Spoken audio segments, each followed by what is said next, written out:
Hi, Scott Whitley here, and welcome to my review of the RB-63 or Hunter bass by Richwood. Just a little bit of background on how I've ended up playing this. Anybody that's familiar with my other videos will know that a couple of things. A, I love the brand, the Richwood stuff. It's very, very cheap. It's Chinese made stuff. It's really well made, really good price, and I just love it. It just works, and I'm quite a big fan of not paying more than necessary for an instrument. You know, if you get something that's cheap and it works, play it, great. Okay, I'm not bothered about the whole vintage thing. It's, you know, great if that's your thing, but it personally doesn't really. It's not my bag at all. Okay, if it works, it works. Now, the other thing is. Again, you know, my sort of regular tone is quite, I guess, hi-fi. You know, I do quite a lot of slapping and that sort of thing. So this is not what you probably would expect me to be playing. The thing is, I've been asked kind of last minute to help out playing with the band The Animals. We're on tour at the minute in Germany. In fact, I'm in a hotel room in Germany at the minute. And I really figured they would want me to get a really authentic Chas Chandler kind of tone, you know, the original bass player. And he played a big, I think it was an Epiphone Rivoli semi-acoustic like this bass. And I remembered that that Richwood did a semi-acoustic bass, the Hunter bass. So I got onto the guys at Dangleberry Music in Yorkshire. And they had one in stock, and here it is.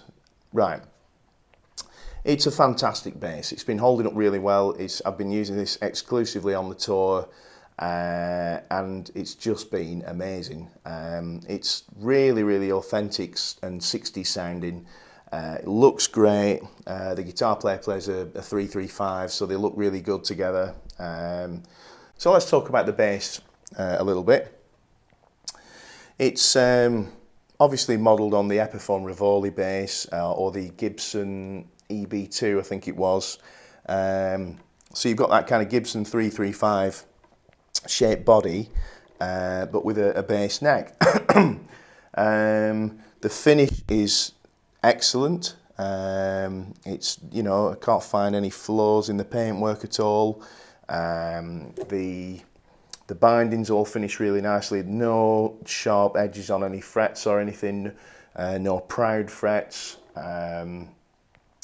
The tuners, kind of Grover sort of style tuners, and they're excellent. You know, in fact, the bass has been holding its tune unbelievably. I expected with it being a semi-acoustic to be a bit problematic, but it's just been unbelievable. You know, even under the lights on stage, it's just been. Just holding perfect tune. Features wise, you've got two pickups, a bit like a Gibson EB. Well, I think the EB2 had two, or the EBO, you know, the SG shaped one. Volume, tone, three-way pickup selector. And this is a really nice twist actually that I like. Is the bridge is borrowed heavily from Hofner. In fact, it looks like a Hofner sort of violin floating bridge and tailpiece, and that kind of gives it a bit of a crossover vibe. You know, I think it is tonally somewhere in between a Hofner and an Epiphone Rivoli, you know, which is nice. It gives it its own flavour, if you like. The only thing I've changed on the bass is I've changed the strap buttons for strap locks because I didn't want it to be obviously falling off on stage. And that's it. Now, the other thing I've done is I've put flat wound strings on it. Again, because this isn't the kind of gig, you know, where I'm doing my own thing. It's you know, it's not about me. It's about the songs. It's about, you know, sounding like The Animals and some classic bass lines like a...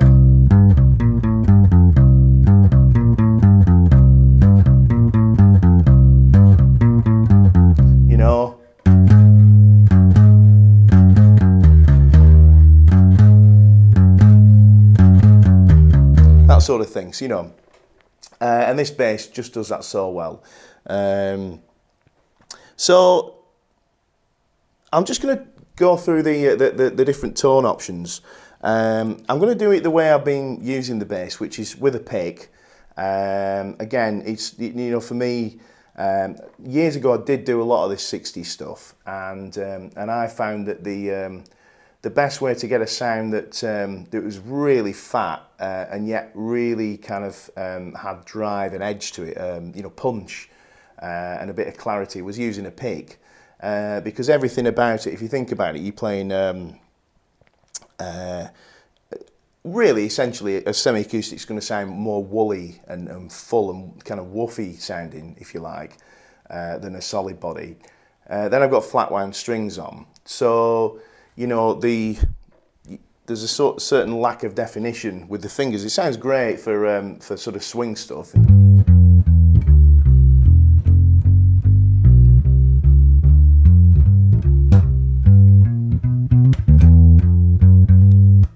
Okay, but with a pick, you still get that fullness. You don't lose any of that, but you get this. You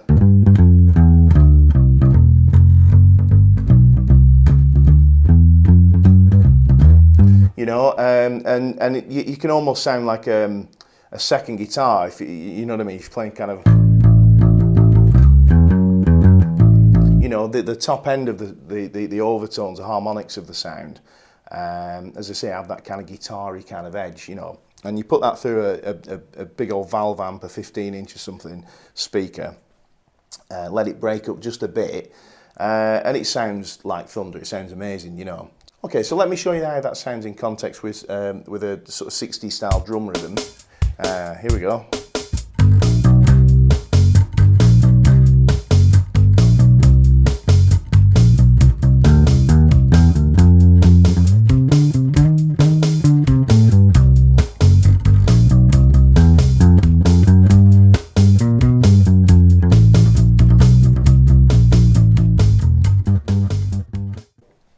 Sounds great to me. You know, it's all the semi-acoustic bass I would say you could wish for, you know. And for, like, I think Dangleberry Music are doing them for $279. Unbelievable. So so let's just go through it. I'm going to stick with the pick for a minute.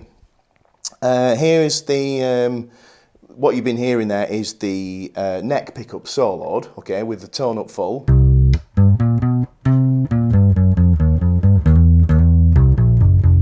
Okay, I'm going to roll the tone off. The tone controls are really, really effective on this bass. Here we go. You can probably hear that. It almost sounds like a kind of mid boost. That's the tone up full and off.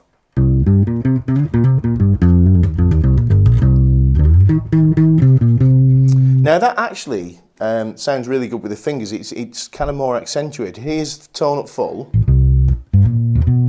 and tone all the way off. It almost kind of pronounces the mids a bit, and you know, sounds great. Middle position, everything up full. Back to the pick.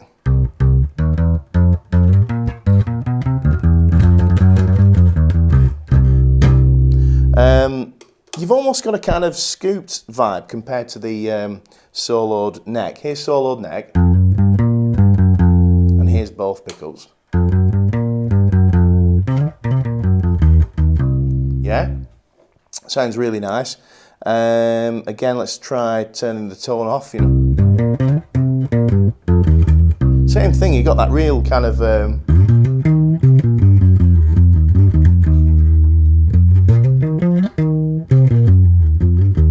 Yeah, that real kind of like almost mid boost again. It's really nice. And then to the bridge pickup. Okay, now the bridge pickup obviously is going to sound a lot thinner. It's a smaller pickup and it's really next to the bridge.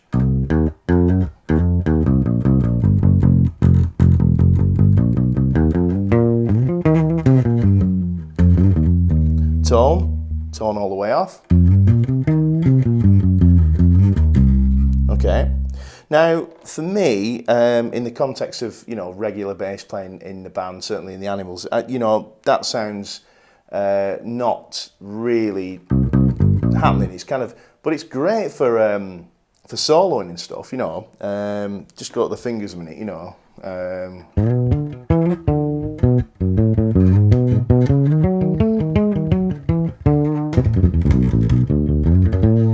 You know, it really kind of cuts through as opposed to, you know. So if they give me a solo spot at any point, that'll really come in, you know. So there you go. Absolutely fantastic bass. As I say, I've played a number of Epiphone Rivolis which cost many times the price of this, and you know, for my money, I think I prefer this actually. It's, you know, you're not worried about old, you know, soldering going bad or anything like that. You know, it's you're not scared about the value of the thing. It certainly compared to you know, when it's on the road, compared to something like an Epiphone or a Gibson. It looks fantastic. You know, just can't fault it. So if you're looking for a great kind of semi-acoustic bass, an Epiphone Rivoli style thing, but you either haven't got the funds to buy one of those, or you're not bothered about the vintage thing, the Mojo, whatever you want to call it, grab one of these. You won't be disappointed. Fantastic bass. Get one from Dangleberry Music. The chaps over there are great to deal with, and their after sales service is superb, etc. So there you go. Hope you enjoyed that. Hope it was informative in some way, and I'll see you in the next video. Cheers.